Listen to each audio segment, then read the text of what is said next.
మన ప్రభువును ప్రియకుమారుడైన యేసుక్రీస్తు నామమున అందరికీ వందనాలు. ఈరోజు ధ్యానాంశముగా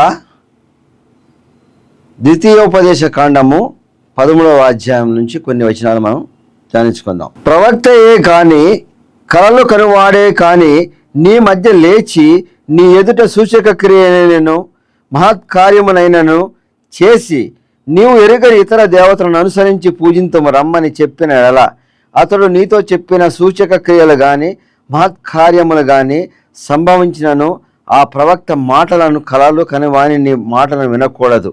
ఎలానగా మీరు మీ దేవుడైన యెహోవాను మీ పూర్ణ హృదయముతోనూ పూర్ణాత్మతోనూ ప్రేమించుచున్నారో లేదో తెలుసుకొనుటకై మీ దేవుడైన యెహోవా మిమ్మును పరీక్షించుచున్నాడు. దేవుని యందు నిలిచి నీతిమత్వంతో జీవిస్తున్న విశ్వాసులకు దేవుని యొక్క వాక్యం ఏం చెప్తుంది? మనము చేసే ప్రార్థన చేస్తున్నామంటే ఆయనతో సంభాషిస్తున్నాం అనే మరి భావించాలి. ఆ రీతిగా దేవునికి మనుషులకి మధ్య జరిగే యొక్క ప్రార్థన సమయంలో దేవుని సన్నిధిలో మనం మొదలుపెడతాం. మనకి అవసరాలు కానీ అక్కరలు కానీ మనకున్న పరిస్థితులను బట్టి ప్రార్థన అవసరతలు అనేక మంది ప్రార్థన చేయమని చేస్తూ ఉంటారు. మరి దేవునితో మనం మాట్లాడేది అప్పుడే, దానికే చాలా సమయం కేటాయించాలి కూడా. మరి ఉదయం లెగ్గానే మరొక రోజు ఇచ్చినందుకు కృతజ్ఞత చెల్లిస్తూ మన ప్రార్థన మొదలవుతుంది. ఆ రీతిగా దేవుని ఇచ్చిన కృపకై కృతజ్ఞత చెల్లించి ఆ రోజు మనం చేయవలసిన కార్యములు ఏది కూడా అపవిత్రత లేకుండాను, ఏ విషయంలో కూడా మనము దేవునికి దూరంగా జీవించకుండా, ఏ క్రియల వలన మనము దేవుని యొక్క మార్గం తప్పిపోతాము అటువంటి క్రియలు జరగకుండా, లేటువంటి శోధన రాకుండా, మనం శోధనలో పడకుండా మనము సక్రమైన రీతిలో జీవించడానికి ముందుగా ప్రార్థనతో బలపడాలి. ప్రతి వారు ఉదయం లేచిన దగ్గర ఆ రోజు కార్యక్రమాన్నింటిలో ఏ విషయాలు మనం చేయాలి, ఏ విషయాల్లో మనము శోధన పడకుంటాము, మరి దేవుని సన్నిధితో మనం మాట్లాడినప్పుడు మనము శోధన పడకుండా యొక్క గొప్ప అవకాశం ఉంటుంది. మనకు వస్తున్న పరిస్థితులను బట్టి ఎప్పటికప్పుడు ప్రార్థన ద్వారా దేవునికి తెలియజేస్తాం, దేవా ఈ విషయంలో ఏం చేయాలి, ఏ రీతిగా ముందుకు వెళ్ళాలి. ఎందుకని మనకన్నా ముందు సైతాన్ అనేక శోధనల మధ్యన మనం తీసుకెళ్తుంటాడు. కాబట్టి ఆ శోధనలో పడకుండాను మనము మన యొక్క కార్యమును దేవుని నీతి అనుసారంగా జీవించుటకు ప్రార్థన అవసరము మనల్ని ఎప్పటికప్పుడు జాగ్రత్త పరుస్తూ ఉంటుంది. దేవుని యొక్క కృపతో మనకు తోడై ఉంటుంది. అయితే ఈ ప్రార్థనకి సమాధానం కావాలి. వస్తుందా? దేవుడు మాట్లాడతాడా, చెప్తాడా? దేవుని సమాధానం ఏ రీతిగా మనం తెలుసుకోగలుగుతాం? దేవుని యొక్క మరి చిత్తం నుండి తెలియకుండా మన కార్యం చేయలేం. కాబట్టి మనం చేసిన ప్రార్థనకి సరైన సమాధానం కావాలి. కాబట్టి మనం గుర్తెరగడానికి మనం ఏం చేయాలి, ఏ రీతిగా దేవుని యొక్క మరి సూచనలు మరి సమాధానాలు తెలుసుకోవాలి. దేవుడు మనం చేసిన ప్రార్థనకి తగిన సమయంలో తగిన రీతిగా సమాధానం ఇస్తాడు. ఒక్కొక్కసారి ఆలస్యం అవ్వచ్చు. నువ్వు ఆ కార్యాన్ని చేయడానికి చాలా సిద్ధపాటు అవసరం ఉంటుంది, చాలా ప్రణాళిక అవసరం ఉంటుంది. నువ్వు చేయవలసిన కార్యాన్ని దేవుడు సిద్ధపరచాలి. కాబట్టి దావీదు విషయంలో మనం చూస్తే, దావీదును గొర్రెల కాపరిగా ఉన్నప్పుడు దేవుడు పిలిచి సమూయేలు ద్వారా అభిషేకిస్తాడు, నువ్వు ఇశ్రాయేలుకు రాజు అవుతావు అని. కానీ ఆ రోజు అయ్యాడా దావీదు? చాలా కాలం తర్వాత అయ్యాడు. కాబట్టి దావీదు వెంటనే ప్రార్థన చేసి ఎప్పుడవుతానని అడిగితే దేవుడు సమాధానం ఏ రీతికి వస్తుంది? నువ్వు ఇప్పుడు కాదు, తర్వాత నువ్వు యుద్ధం చేయి, గొలియాతుని గెలువు, సౌలుతో పోరాటం చేయి, నువ్వు వెళ్ళిపోయి ఎక్కడ ఉండు, ఆ తర్వాత చూపించని దేవుడు ఎన్ని చెప్తాడా నీకు? అది జరుగుతుందా? అది క్రమేణా ఒక్కొక్క పరిణామంలో దేవుడు మనల్ని ఎత్తుతూ మన అనేక రీతులుగా ఆ యొక్క కార్యాన్ని చేయడానికి తన ప్రణాళిక చొప్పున మనల్ని ఎప్పటికప్పుడు నడిపిస్తూ ఉంటాడు. అయితే కొన్ని సూచనల ద్వారా దేవుడు తెలియచేస్తాడు. ఆ సూచనను బట్టి మనం చేయవలసిన కార్యాన్ని నమ్మాలి, విశ్వసించాలి. ఈ సూచనలు ఎవరి ద్వారా తెలుస్తాయి? మన యొక్క ప్రార్థన విశ్వాస సహితమైనది.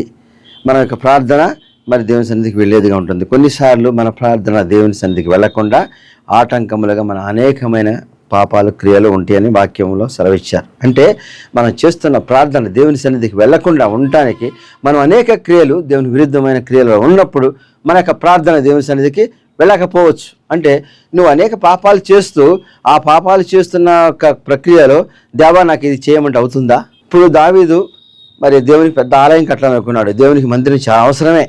ఎందుకని ఇశ్రాయేలు మరి వాళ్ళందరూ నడిచి 40 సంవత్సరాలు లే వరకు దేవుని గుడారంలోనే దేవుని ప్రార్థన చేస్తూ వచ్చారు. అటువంటి దేవునికి ఆలయం కట్టించాలని దేవునికి ఉంది, మరి దావీదుకు కూడా ఉంది, అన్ని సమకూర్చుకున్నాడు.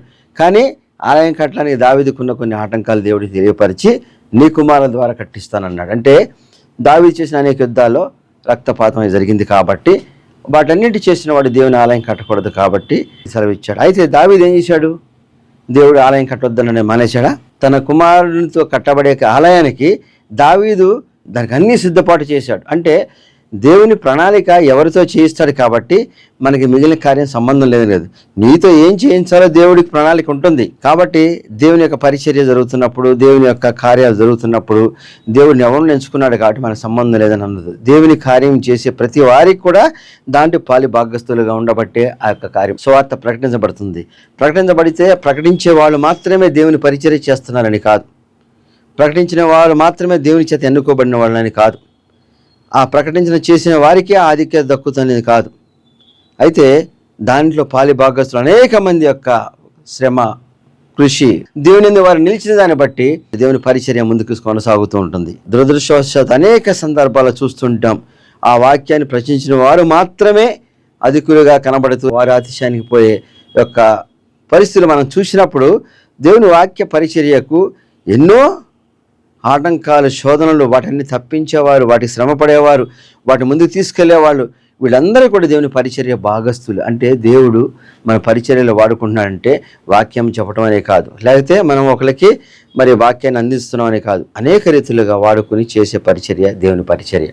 కాబట్టి ఆ పరిచర్యలో ఉన్న ప్రతి వారు కూడా దేవుని మరి యొక్క పరిచర్యలో పాలి భాగస్తులు. కాబట్టి దావీదు కూడా మరి ఆలయం కట్టడంలో చాలా ప్రముఖమైన పాత్ర వహించాడు. సొలొమోను కట్టేటప్పటికి మరి అవన్నీ సమకూర్చింది ఎవరు? దావీదే. కాబట్టి దేవునిలో మనం చేసే క్రియ అంతిమంగా మనం చేస్తామో మనకు పేరు వస్తుందా, ఎవరికి వెళ్తుందని కాదు, మనం చేసేది ఏదో దేవుని చిత్తమై ఉంటుందో ఆ రీతికి నడపాలి. మన ప్రార్థనలకి సమాధానం వస్తుంది, అది కొన్ని సూచనల ద్వారా, దర్శనాల ద్వారా, కళల ద్వారా.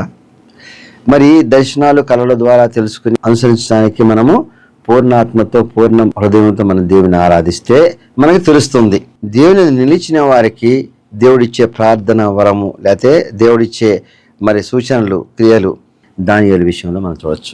బబులోను చక్రవర్తి అయిన నెబుకద్నెజరు మరి ఇశ్రాయేల్ పట్టణం మీద దాడి చేసి ఆ దేవాలయంలో కూడా అది సామాగ్రిని పట్టుకుని అక్కడ అందరిని చెరపట్టుకుని తీసుకుని వచ్చే సమయంలో అక్కడ కొంచెం జ్ఞానవంతులైన కొంతమందిని తీసుకొచ్చినప్పుడు వీరి రాజ్యానికి ఉపయోగపడేవారుగా వాడుకునేవాడు. దాంట్లో ముఖ్యంగా మరి యువకులను పట్టుకొచ్చినప్పుడు వారిని మంచి తరఫీదు ఇచ్చి వీరి రాజ్యంలో పరిపాలనకు ఉపయోగించుకునే ప్రక్రియ జరుగుతూ ఉండేది.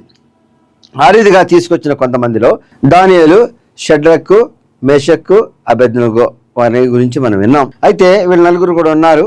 వీళ్ళందరినీ తీసుకొచ్చినప్పుడు మరి వీళ్ళకి దాన్ని సంరక్షించే రాజు యొక్క అధికారి ఏమన్నాడంటే, బాబు మీకు మంచి ఆహారం, మంచి ద్రాక్షారసం ఇవన్నీ ఇస్తాం, 3 సంవత్సరాలు మీరు మా దగ్గర తరఫీదు అయితే రాజుగారు చూసి మీలో ఉన్న జ్ఞానాన్ని బట్టి మీకు మంచి అవకాశం ఇస్తాడని వారికి ఎప్పుడైతే ఇచ్చాడో మరి దానియేలు ఏం చెప్తా అంటే, ఇవన్నీ మేము సేవించకుండా మాకు ఈ మాంసాహారాలు అవసరం లేదు, శాకాహారం తీసుకుని కూడా మేము జ్ఞానవంతులుగా మేము నిరూపించుకుంటాం, మాకు అవకాశం అంటే లేదు రాజాజ్ఞను ఉల్లంఘిస్తే నేను శిక్షార్హుడిని అంటే, మీకు అటువంటి ఏమీ ప్రమాదం రాకుండా కొన్ని రోజులు చూడండి, మాలో మార్పు మంచిగా లేకపోతే, మాలో ఏమన్నా తక్కువ కనిపిస్తే నీ మాట వింటాము, మాకు అవకాశం అని దానియేలు అడుగుతాడు. సరే అని అవకాశం ఇచ్చి చూసేసరికి మరి వీర్యంతో తేజోమయంగా కనబడదు. అంటే రాజుగారు ఇచ్చే ద్రాక్షారసము, ఆహారం తీసుకునే వారికన్నా మరి వీరు శాకాహారం తీసుకున్న ఎంతో వారి ముఖాలు తేజస్తో కనబడుతున్నాయి. ఎందుకని? దేవుని నిలిచిన వారి యొక్క ముఖాలు ఎంతో ప్రకాశిస్తూ ఉంటాయి. నెబుకద్నెజరు కూడా చూసినప్పుడు వీళ్ళందరినీ పరీక్షించి వీరు మంచి జ్ఞానవంతులుగా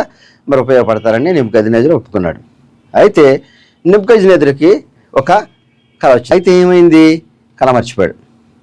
నాకు ఒక గొప్ప కళ వచ్చింది, అది చెబుదాం మర్చిపోయాను, కాబట్టి ఆ కళ దాని భావం చెప్పమన్నాడు. నెబుకద్నెజరు దగ్గర ఉన్న మరి గొప్ప గొప్ప పండితులు అందరూ ఏం చెప్తున్నారు? నువ్వు కళ చెప్తే భావం చెప్తాం, నువ్వు కళ చెప్పకుండా భావం చెప్పగలగాలంటే దేవతల మనసు కలిగిన వాళ్ళు ఉండాలి. దేవతలు మనుషుల్లో ఉంటారా? ఉండరు. ఇటువంటి సమాధానం అన్నప్పుడు నెబుకద్నెజరు అంటాడు, మీరందరూ కాలయాపన చేస్తున్నారు కాబట్టి దీనికి సరైన సమాధానం మీరు చెప్పలేకపోతే, ఆ కళల భావం మీరు చెప్పకపోతే అందరినీ తుత్తిరీలుగా చేయమని ఒక శాసనాన్ని కూడా తయారు చేసి పంపించే ప్రక్రియలో జరుగుతున్నప్పుడు ఈ విషయాన్ని తెలిసిన దానియేలు రాజుకు కళల భావాన్ని తెలియచేయడానికి మేము సిద్ధంగా ఉన్నామని రాజు దగ్గర తీసుకెళ్ళమని ఆర్యోక్ అని ఆయన సంరక్షణాధికారిని కోరినప్పుడు మరి దానియేలుని తీసుకొచ్చారు అక్కడికి, నెబుకద్నెజరు దగ్గరికి. అప్పటికి దానియేలుకి కళగా తెలియపరచబడలేదు, దాని భావం తెలియపరచబడలేదు. మరి రాజుకి ఏదో కళ వచ్చింది, దాని గురించి చెప్పమన్నాడు, చెప్పని వాళ్ళందరినీ చంపేస్తా అన్నాడు, లేకపోతే ఇప్పుడు శకున గంటలు కానీ లేకపోతే పండితులు కానీ వీళ్ళందరినీ కూడా చెప్పకపోతే సంహరించే ఒక ఆజ్ఞ వస్తుంది. కాబట్టి దాన్ని ఎదుర్కోవాలంటే కళభావాన్ని చెప్పాలి. కళ భావాన్ని చెప్పాలంటే కళ తెలిసి ఉండాలి, తెలియలా. దేవుని యందు ఉన్న నమ్మకం, విశ్వాసం దానియేలుని నడిపించింది ఎక్కడికి? రాజు దగ్గరికి వెళ్ళి రాజుతో చెప్తున్నాడు. దానియేలు గ్రంథము 2వ అధ్యాయము 27వ వచనం మనం చూస్తే, రాజు అడిగిన ఈ మర్మము జ్ఞానులైనను గారడి విద్యల గలవారైనను శకున గాండ్లైనను జ్యోతిష్కులైనను తెలియజెప్ప చాలరు. అయితే మర్మములను బయలుపరచగల దేవుడు ఒకడు పరలోకమందున్నాడు. అంత్య దినములందు కలగబో దానిని ఆయన రాజుకు నెబుకద్నెజరుకు తెలియచేశాను. తాము పడక మీద పరుండగా తమ మనస్సులో కలిగిన స్వప్న దర్శనములు ఏమనగా, ఇవి మీ శకునగాండ్రులు, పండితులు, జ్ఞానులు ఎవరు చెప్పలేరు. ఈ కళల భావాన్ని చెప్పగలిగింది పరలోకమందున్నాడు. ఆయన ఈ మర్మాలను మాత్రం చెప్పగలిగిన వాడు. కాబట్టి ఈ మర్మాన్ని చెప్తానని రాజుకు చెప్తున్నాడు. ఈ శకునగాండ్రు వీళ్ళందరూ పండితులు మరి లోకంలో మనం చెప్పిన వాటిని బట్టి సమాధానం చెప్పేవాళ్ళు, కానీ వీటి ఏది జరుగుతుంది, ఏది జరగబోయే తెలిసిన వాడు ఒక్కడే దేవుడు ఉన్నాడు. ఆయన పరలోకమందున్నాడు. ఆ మర్మాలు ఆయన చెప్పాలంటే ఆయన అడిగి తెలుసుకుని మనం చెప్పాలి. ఆ రీతి కళల భావాన్ని తెలుసుకోగలిగిన యొక్క మరి విశ్వాసము తెలుసుకునే పరిస్థితులు ఎవరికి ఉన్నవి? ఎవరైతే పూర్ణాత్మతో పూర్ణ మనస్సుతో దేవుని ఆరాధిస్తారో వారికి మాత్రం ఉంటుంది. కానీ లోకానుసారమైన జీవితం జీవిస్తూ గొప్ప గొప్ప క్రియలు చేస్తున్నా, మేమే చేస్తున్నా అనుకునే వారికి మరి దేవుని యొక్క మర్మాలు తెలియజేయబడుతున్నాయా? దేవుని యొక్క క్రియలు వాళ్ళకి బయలుపరచబడుతున్నాయా? బయలుపరచబడవు. లోకానుసారమైన జీవితం జీవిస్తూ లోకంలో ఆధిక్యత పొందటానికి చేస్తున్న క్రియలలో దేవుని యొక్క క్రియ మరి వారి నుంచి బయటకు వచ్చే పరిస్థితులు లేవు. వారు చెప్పేవన్నీ కూడా ఈ లోకంలో వారికి తెలిసిన జ్ఞానాన్ని బట్టో, అవగాహన బట్టో, వారికి ఉన్న పరిస్థితిని బట్టి చెప్తున్నారు, కానీ దేవుని నుంచి వచ్చే మర్మాలు కావు. ఎందుకని ఇక్కడ కళ ఏమిటో తెలియదు. కళ భావాన్ని చెప్పాలంటే ఏ మనుషులు చెప్పగలుగుతారు? ఏ మనిషికి ఆ జ్ఞానం ఉంటుంది? ఎవరికి ఉండదు, దేవునికి మాత్రమే. కాబట్టి దేవుని బయలుపరచాలి. దేవుని బయలుపరచాలంటే దేవుని విశ్వాసం కలిగి ఆ యొక్క సమాధానం పొందగలిగిన వారు. కాబట్టి కళల భావాలు కానీ దేవుని సూచనలు కానీ తెలుసుకుని చెప్పేవారు ఏ రీతిగా ఉంటారు? లోకంలో అధికులుగాను ఉన్న వారికి తెలియజేయ, జ్ఞానులుగాను ఉన్నవారికి కాదు, దేవుని నిలిచిన వారికి మాత్రమే. దానియేలు దేవుని నిలిచి జీవిస్తున్నాడు కాబట్టి దానియేలు రాజు చెప్తున్నాడు, ఈ విషయం తెలుసుకుంటున్నాను. వెంటనే వచ్చి వారి తోటి వారందరితో కూడా దేవుని సన్నిధిలో ప్రార్థన చేద్దాం, అడుగుదాం. దీని సమాధానం కానీ ఈ యొక్క మర్మం కానీ చెప్పగలిగిన వాడు దేవుడు ఒక్కడే కాబట్టి ఆయన అడుగుదాం. ఆయన నిలిచిన మనకి దేవుడు బయలుపరచవచ్చు. ఆ విశ్వాసంతో రాజుకు మాట ఇచ్చాడు. దేవుని వారందరూ ప్రార్థన చేసినప్పుడు వారికి సమాధానం ఆ యొక్క దర్శనం గురించి తెలియజేయబడింది. దేవుని యొక్క క్రియ సూచనలు ఎవరికి తెలియజేయబడినవి? జ్ఞానులకో, శకునగాండ్రులకో, అధికులకో, రాజులకో, వీరికి కాదు. ఎవరైతే పూర్ణాత్మతో దేవుని విశ్వసించారో దేవుని యొక్క మర్మాలు దేవుని నుంచి మాత్రమే బయలుపరచబడతాయి. దేవుని సన్నిధిలో అందరితో కూడా చెప్తారు వచ్చి ప్రార్థన చేయమని. ఆ రీతిగా దేవుని నిలిచిన వారు ఏం చేస్తారు? దేవుని యొక్క క్రియలు తెలుసుకోవాలంటే దేవుని సన్నిధిలో మొరపెడతారు, దేవుని అడుగుతారు. దీని యొక్క భావాన్ని మేము తెలియచెప్పాలన్నప్పుడు దేవుడి సూచనల ద్వారా కానీ మర్మాలు కానీ తెలియచేయబడుతుంది. ఆ రీతిగా తెలుసుకున్న వాళ్ళు చెప్పిన ప్రవచనాలు లేకపోతే దేవుని యొక్క మరి సందేశం కానీ సూచనలు కానీ మన జీవితాల్లో ముందుకు వెళ్ళటానికి దేవుడు ఏర్పాటు చేయబడిన మరి పద్ధతి విధానం అది అనుసరించాలి. కానీ లోకానుసారమైన జీవితం జీవిస్తూ వారికి తెలిసిన జ్ఞానాన్ని బట్టి ప్రబోధాలు ప్రవచనాలు చెప్తున్నారని మరి వెళ్ళిపోవటానికి లేకపోతే అటువంటి ప్రవచనాలు కొన్ని నెరవేరుతున్నాయంటే కొన్ని సందర్భాలు దేవుడే చెప్తున్నాడు మీ విశ్వాసాన్ని పరీక్షించడానికి అటువంటి సమాధానం మీకు వస్తున్నాయి. కానీ మీరు విశ్వాసం దేని మీద ఉన్నారు? మరి ఆ వ్యక్తి పైన, ఆ సంస్థ పైన అక్కడికి వెళ్తే చెప్తున్నారనే విషయంలో ఉన్నారు. కానీ అక్కడే కాదు, ఎక్కడికి వెళ్ళినా నీ యొక్క దేవుడు తప్ప, అంటే పరలోకమైన దేవుడు తప్ప ఎవరో కూడా ఆ మర్మాన్ని బయలుపరచడు. అటువంటి దేవుణ్ణి ఏ రీతిగా అడగాలి? నువ్వు పూర్ణాత్మతో పూర్ణ మనస్సుతో నీవు ఉండి నియమబద్ధంగా జీవిస్తూ నీ యొక్క క్రియ గురించి, నీవు జరగాల్సిన వాటి గురించి దేవుని సన్నిధిలో మొరపెడితే దేవుడు నీకు దర్శనం కానీ మరి సూచన కానీ తెలియచేస్తాడు. కానీ మనుషుల ద్వారా, మనుషులు చేసే క్రియల ద్వారా కాదు. అవన్నీ మనం పరీక్షించడానికి ఒక్కసారి మనం ఏ ప్రలోభానికి పడుతున్నామో జరుగుతాయి అని ఇక్కడ వాక్యం చెప్పబడుతుంది. కాబట్టి వారు చేసిన ప్రార్థన చాలా జరిగినాయి, లేకపోతే ఇటువంటి జరుగుతున్నాయి. కాబట్టి అక్కడికి వెళదాము, వారిని ఆరాధిద్దాము. వారి దగ్గరికి వెళ్తే మనకు దొరుకుతుంది, పలానా స్థలానికి వెళ్తే మనకి తెలియజేయబడుతుంది అనే యొక్క ఆరాధనతో కూడిన మరి భావం అది. అంటే నువ్వు దేనిపైన ఆరాధిస్తున్నావు? ఎవరిని ఆరాధిస్తున్నావు? దేవుని ఆరాధిస్తున్నావా? ఆయన ఏం చెప్పాడు కూడా, నేను తప్ప వేరొక దేవుడు నీకు ఉండకూడదు. నీ విశ్వాసం ఎవరి మీద ఉంది? ఆ స్థలం మీదో, ఆ మాట మీదో, ఆ వ్యక్తి మీదో, ఆ సంస్థ మీదో, సంఘటనల మీద ఉంది. కానీ దేవుని నిలిచలేదు. దేవుని నిలిచినప్పుడు నీ పూర్ణాత్మతో దేవుని అడుగుతావు, దేవుడు నీకు సమాధానం దయచేస్తాడు. దానియేలుకి మరి ఆ యొక్క కళను దాని యొక్క భావాన్ని తెలియజేసినప్పుడు రాజుకి ఆ కళ గురించి చెప్పి మరి దాని యొక్క భావాన్ని చెప్పినప్పుడు రాజు కూడా అన్యుడైన వాడు ఆశ్చర్యం చెంది ఏమంటాడు? దానియేలు గ్రంథము 2వ అధ్యాయము 46వ వచనం. అంతటా రాజుకు నెబుకద్నెజరు దానియేలుకు సాష్టాంగ నమస్కారం చేసి అతని పూజించి నైవేద్య ధూపములు అతనికి సమర్పింప ఆజ్ఞాపించాను. మరియు రాజు, ఈ మర్మమును బయలుపరచుటకు నీవు సమర్థుడివైతివే. నీ దేవుడు దేవతలకు దేవుడును, రాజులకు ప్రభువునకు మర్మములు బయలుపరచువాడునై ఉన్నాడని దానియేలుకు ప్రత్యుత్తరం ఇచ్చాను. అప్పుడు రాజు దానియేలును బహు హెచ్చించి అనేక గొప్ప దానములు ఇచ్చి అతనికి బాబేలు సంస్థానాంతరం మీద అధిపతిగాను, బాబేలు జ్ఞాన ప్రధానిగాను నియమించాను. కాబట్టి ఆ యొక్క దర్శనాన్ని గురించి చెప్పినప్పుడు వెంటనే ఉన్నాడు, దానియేలు నీవు దేవుని యందు నిలిచినవాడు కాబట్టి, నీ నమ్మిన దేవుడు నిజమైన దేవుడు, ఆయన నీకు బయలుపరిచిన విషయంలో దేవుని యొక్క జ్ఞానం దాంట్లో తెలియజేయబడుతుంది కాబట్టి ఆయన అనేక రీతులుగా హెచ్చించంటే దానియేలు నియమబద్ధాలను బట్టి అక్కడ ప్రధానంగా చేస్తూ మరి అన్ని విషయాలు కూడా చూసుకుంటానికి అతను అధికారిగా చేయడం జరుగుతుంది. అంటే దానియేలు దేవుని యొక్క కళాభావాన్ని ఏమని చెప్పాడు? నేను దేవుని అడిగితే చెప్తాడు, దేవుని మొరపెట్టాడు, దేవుడు తెలియపరిచాడు ఏ రీతిలో జరుగుతుందని ముందు కాలంలో. కాబట్టి నువ్వు జాగ్రత్త పడమని కానీ దేవుని సూచనలు కానీ తెలియచేసినప్పుడు దానియేలు నువ్వు చాలా గొప్పవాడు, దేవుని ప్రవచనం చెప్పేశావు, నీ అంత లోటు లేడు కాబట్టి అని చెప్పలే. ఏం చెప్తున్నాడు అక్కడ? దేవుడు దేవతలకు దేవుడును, రాజులకు ప్రభువును, మర్మములు బయలుపరచువాడునై ఉన్నాడని దానియేలుకు ప్రత్యుత్తరం ఇచ్చాను. అంటే నువ్వు నమ్మిన దేవుడు మర్మాలను బయట పెట్టేవాడుగా ఉన్నాడు కాబట్టి నువ్వు చెప్పగలిగావని ప్రత్యుత్తరం ఇచ్చి ఆ రీతిగా దేవుని యొక్క మర్మాలను తెలుసుకునే వ్యక్తికి ఎంతో నువ్వు నియమబద్ధత ఉన్నావు కాబట్టి తన రాజ్యంలో అధికారిగా ఉండమని అతను నియమించాడు. మరి అదే దానియేలు దేవుని ప్రార్థన చేసి వచ్చేసాను, నీకు ఎట్లా జరుగుతుందని చెప్పేసేసి ఆధిక్యత పొందవచ్చు కాదు.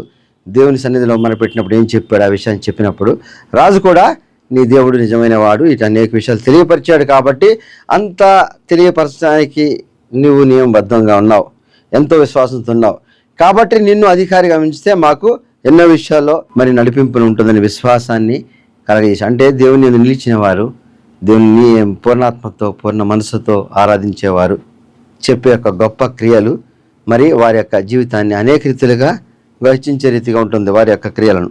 కాబట్టి దేవుని నుంచి వచ్చే సమాధానం, మరి దేవుని యొక్క సూచనలు, మరి దేవుని యొక్క ప్రవచనాలు, మరి మన జీవితాల్లో జరగవలసిన వాటికి దేవుడు నిర్దేశించిన ఏమీ తెలుసుకుంటానికి ముందుగా మనము ఏ రీతిగా ఉండాలి? పూర్ణాత్మతో పూర్ణ హృదయంతో దేవుని ఆరాధించాలి, దేవుని సన్నిధిలో మన యొక్క కార్యాన్ని మొరపెట్టాలి, దేవుడు మనకు సమాధానం ఇచ్చే రీతిగా మన జీవితాన్ని మనం నిర్ణయించుకుని ఉండాలి. అంటే ఏ క్రియ అయినా దేవుని ద్వారా జరుగుతుందనే విశ్వాసాన్ని ఉంచి దేవుని అడిగితే సమాధానం మనకి అనేక రీతిలో తెలియజేయబడుతుంది. దాన్ని బట్టి మన యొక్క పరిపూర్ణత తెలుస్తుంది. మనము ఏ రీతిగా దేవుని ఉన్నాము, దేవుని సూచనలు గ్రహించగలిగిన శక్తిని మనము పొందిన వారమైతే దేవుని నిలిచినట్లు లెక్క. ఆ రీతిగా దేవునిలో జీవించడం అంటే, ఆ రీతిగా దేవునిలో నడవటం అంటే, మన యొక్క ప్రార్థన దేవుని సన్నిధి చేరి సమాధానం వచ్చే రీతిగా మనం ఉన్నామంటే దేవునిలో మనం ఎంతో నిలిచినట్లు లెక్క. మనం పూర్ణాత్మతో దేవుని విశ్వాసంతో ఉన్న వాళ్ళ కింద లెక్క. అటువంటి పూర్ణాత్మతో పూర్ణ మనసుతో దేవుని ఆరాధించినప్పుడు మన యొక్క ప్రార్థనకి సరైన సమాధానం దేవుడు దయచేస్తాడు. దానియేలు ఏ రీతిగా విశ్వాసంతో ఉన్నాడో ఆ విశ్వాసాన్ని బట్టి రాజు దగ్గర ఆస్థానానికి వచ్చినప్పుడు అనేకమైన రాజభోజ్యాలు కానీ ఏమీ కోరుకోలే. తన యథార్థతను బట్టి ఉన్నప్పుడు అందరికన్నా జ్ఞానవంతుడు కనబడ్డాడు. మరి దేవుని యొక్క కార్యాలు మర్మాలన్నీ తెలియజేయడానికి దానియేలు దేవుని సన్నిధిలో మొరపెట్టిన ప్రార్థనలో సమాధానం కలగజేయబడింది. ఈ రీతిగా దానియేలు ఆ రీతిగా హెచ్చించబడి మరి యొక్క రాజ్యానికి ప్రధానిగా ఎదగబడి, మరి అటువంటి గొప్ప పరిస్థితి, గొప్ప స్థితి ఎప్పుడు జరుగుతుంది? దేవుని నిలిచి దేవుని కార్యము మనం దేవుని పేరట చేయాలి. మన యొక్క ప్రార్థనకి సూచనలు, మనకు ప్రార్థనలకి జవాబులు, మరియు కళలు కానీ దర్శనాలు కానీ జరుగుతాయి. అవి గ్రహించగలిగిన మనస్సు, మనకి విశ్వాసము ఉండాలి. దేవుని ఆ రీతిగా నిలిచి ఉండాలి. దేవునిలో నిలిచి ఉన్నప్పుడు మనకి దేవుని యొక్క క్రియలు బయలుపరచబడతాయి. ఆ రీతిగా బయలుపరచడం బట్టి గ్రహించి మన యొక్క జీవితంలో మన యొక్క క్రమాన్ని ముందుకు వెళ్ళాలి. అక్కడ దేవుని యొక్క సన్నిధిలో చేసిన ప్రార్థనకు దేవుడిచ్చే జవాబులు, దేవుడిచ్చే సూచనలు మన భవిష్యత్తుకి పునాదులై మన యొక్క నియమబద్ధ జీవితాన్ని బట్టి మన అనేక రీతిలుగా దీవించబడుతూ సరైన రీతిలో మన యొక్క జ్ఞానాన్ని దేవుడు నిర్దేశిస్తూ నడిపిస్తాడు. కాబట్టి ఆ క్రియల వలన అన్యుడైన అంత గొప్ప సామ్రాజ్యాధినేత, మరి ఇశ్రాయేలు మొత్తం పట్టణాన్ని నాశనం చేసి దేవాలయంలో మరి పడగొట్టి అన్ని తీసుకొచ్చిన వ్యక్తి, మరి ఇంతగా ఉన్న వ్యక్తిలో నియమబద్ధ కలిగిన వ్యక్తి దానియేలు దగ్గర చూశాడంటే దేవుని నిలిచిన వారికి అటువంటి గొప్ప ఆధిక్యత, గొప్ప మరి క్రియలు జరుగుతూ ఉంటాయి. దేవునిలో నిలిస్తే ఏమొస్తుంది, దేవుని నీతిబద్ధమైన జీవితం జీవిస్తే మనకి ఏం గొప్ప కలుగుతుంది. ఎన్నో విషయాలు మనం చాలా సాక్రిఫైస్ చేసామనుకుంటాం, ఎన్నో విషయాల్లో కట్టుబడి ఉన్నాం కాబట్టి దేవునిలో ఉంటాం అంటే కాదు. దేవునిలో ఉంటే యథార్థమైన జీవితం జీవించడం అంటే చాలా విషయాల్లో మనకి అనవసరమైన విషయాల్లో మనము దేవునికి విరుద్ధంగా జీవించి దాంట్లో మన జీవితాన్ని అంతా ఖర్చు చేయటం తప్ప వృధా ప్రయాస తప్పే ఉండదు. దేవుని నిలిచినప్పుడు దేవుని కార్యాలు అనేక సూచనల ద్వారా తెలియచేయబడతాయి. అటువంటి తెలియచేయబడినవి మనకి మన జీవితానికి ఎంతో మార్గదర్శకంగా ఉంటాయి. అటువంటి పొందగలిగిన జీవితం ఎంతో మరి సమాధానం కలిగి ఉంటుంది. మరి ఆ వ్యక్తిలో మరి దానియేలు చూసినప్పుడు ఆ ముఖ వచ్చస్సు కానీ ఆ జ్ఞానవంతమైనవన్నీ మరి గ్రహించగలిగిన ఆర్యోకు కానీ దర్యావేషు కానీ దానియేలుకి ఎప్పటికప్పుడు ప్రముఖ స్థానాన్ని ఇస్తూ ముందుకు నడిపిస్తూ మరి ఆ నెబుకద్నెజరు అయితే ఈ రాజ్యాన్నంతటికి ప్రధాన అధిపతిగా చేశాడు. ఒక మామూలు వ్యక్తి, ఒక బానిసగా పట్టబడిన వ్యక్తి, మరి అక్కడికి వచ్చినప్పుడు అతనికి ఎటువంటి ప్రముఖ స్థానం లేదు, అతని వెనక ఎవరూ లేరు. మరి అటువంటి వ్యక్తిని తీసుకొచ్చి మరి అక్కడ రాజ్యాన్ని అంతటి ప్రధానిగా చేయటం అంటే ఏ విశ్వాసంతో చేశాడు? మరి ఏ విశ్వాసంతో దానియేలుకి అటువంటి స్థానం ఇచ్చాడు? దానియేలు బానిసగా పట్టబడిన వచ్చినప్పుడు, దేవా మిమ్మల్ని నమ్మి విశ్వసించిన మాకు ఇక్కడికి బానిసగా వచ్చేమేంటి, వీళ్ళకి మేము చాకరీ చేయటం ఏంటి అనుకున్నాడా? దానియేలు మరి ప్రవక్తగా ఎంచుకున్నప్పుడు ప్రవచనాలు చేశాడా? ప్రవక్తగా ప్రవచించాడా? మరి దేవుని యొక్క కార్యాలు చేస్తూనే వెళ్ళాడా? దానియేలు ఏం చేశాడు? మరి అటువంటి వ్యక్తికి రాజు దృష్టిలో ఏమైనా కలిగింది? దేవుని నిలిచాడు కాబట్టి, దేవుని క్రియలు తెలియజేయబడుతుంది కాబట్టి ఇతను యథార్థమైన జీవితం జీవిస్తూ ఆ యొక్క యథార్థతను బట్టి రాజ్యం ఎంతో మంచిగా పరిపాలన చేయబడుతున్న విశ్వాసాన్ని కలిగి అతనికి ఆధిక్యతనిచ్చాడు. అతని యొక్క జ్ఞానాన్ని బట్టో లేకపోతే అతని యొక్క మరి బలాన్ని బట్టో కాదు, అతను నిలిచిన దేవుని యందు ఉన్న గొప్ప విశ్వాసాన్ని బట్టి. అన్యుడు కూడా దేవుని యందు నిలిచిన విశ్వాసాన్ని ఏ రీతిగా మరి గొప్ప కార్యాలు చేతితో చూసినప్పుడు దేవుని నిలిచిన మనము విశ్వాసంతో ఉన్నామా? దేవుని యందు మనం చేసిన ప్రార్థన సమాధానం వస్తుందా రాదా? మనం ఏం చేయాలి? ఎవరి దగ్గరికి వెళితే వాళ్ళు చెప్పే మాటలతో మనం సరిపుచ్చుకోవచ్చా? మన ప్రార్థన ద్వారా దేవుని అడిగి మనం దేవుని సమాధానం పొందుతామా? ఆ విశ్వాసాన్ని మనం బలపరచుకోవాలి. దేవుని యందు మనం నిలిచి ఉండాలి, దేవుని నిలవాలి. దేవుని సమాధానం మనకి స్పష్టంగా తెలియజేయబడే గొప్ప కార్యాలు జరుగుతూ ఉంటాయి. ఆ రీతిగా దానియేలు ఒక బానిసగా పట్టబడిన మరి అక్కడ ప్రధానిగా ఎదగబడ్డాడు. ప్రధానిగా ఎదగబడి దానియేలు చెప్తున్నాడు, దేవుని సన్నిధిలో మొరపెట్టి మాత్రమే, దేవుని అడిగి మాత్రమే చెప్పగలిగిన మర్మాలను బట్టి దేవునికి ఆధిక్యత కలిగే రీతిగా ఉన్నాడు. కాబట్టి దానియేలు మరింత గొప్ప స్థితికి ఎదగగలిగాడు.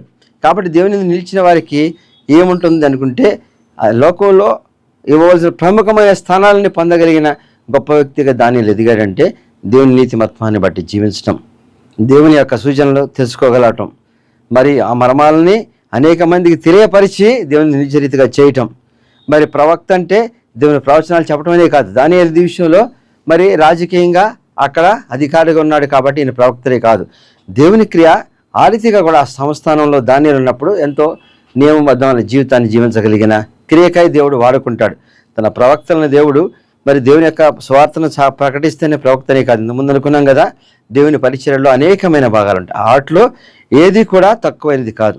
అలాగే దానియేలుని ప్రవక్త అంటాం అంటే దేవుని ప్రవచనాలు చెప్పడం అనే కాదు, దేవుని చిత్తానుసారమైన జీవితం జీవిస్తూ మరి చేసే ప్రతిక్రియలు కూడా ఆ యొక్క సమాధానకరమైన జీవితాన్ని ప్రజలకు అందించినప్పుడు దేవుని యొక్క గొప్ప కృపను అన్యుడైన మరి నెబుకద్నెజరు ఆ దేవుని పొగిడి విశ్వసించమని అందరికీ చెప్పే యొక్క క్రియ జరిగిందంటే దేవుని నిలిచిన వాళ్ళు, దేవునితో అనుసంధానమైన వాళ్ళు, దేవుని సన్నిధిలో ప్రార్థించేవాళ్ళు, దేవుని సన్నిధిలో ప్రార్థన ద్వారా సమాధానం పొందేవాళ్ళు ఇచ్చే సందేశం ఏంటి? మనకి పూర్ణాత్మతో పూర్ణ హృదయంతో మనం నిలిచినప్పుడు మనకు ప్రార్థనకు జవాబు వస్తుంది, మనకు మార్గం తెలియబడుతుంది.